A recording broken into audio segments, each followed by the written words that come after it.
158 question చూడండి. What are the two types of monomer arrangements found in plastics? ప్లాస్టిక్లో రెండు రకాల మోనోమర్ అరేంజ్మెంట్స్ ఉన్నాయి, ఏంటి అంటున్నాడు. Linear chain arrangement and cross linked arrangement. ఇట్లా లీనియర్ చైన్ అరేంజ్మెంట్ అంటే ఈ విధంగా కలిసి ఉంటే లీనియర్ చైన్ అరేంజ్మెంట్ అంటారు.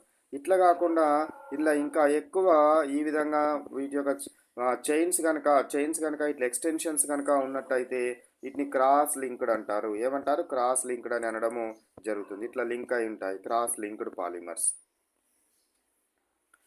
159 question. Who invented the first plastic Parkesine and in which year? So Alexander Parkes presented Parkesine in London in 1862.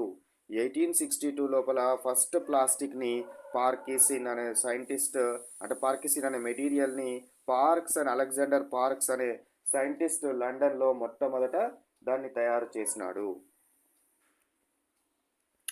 160 question చూడండి. Define thermoplastics అంటే ఏంటివి? Thermoplastics are plastics that easily soften, deform on heating and can be bent or remoulded repeatedly. Thermoplastics అంటే ఏంటివేనంటే మనము heat చేసినప్పుడు అది సాఫ్ట్గా లేదా డీఫామ్ అంటే దాని ఉన్న ఆకారాన్ని కోల్పోవాలి, సాఫ్ట్ అండ్ డీఫామ్గా మారిపోతుంది.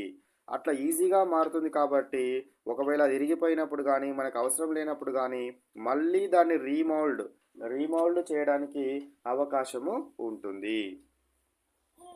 నెక్స్ట్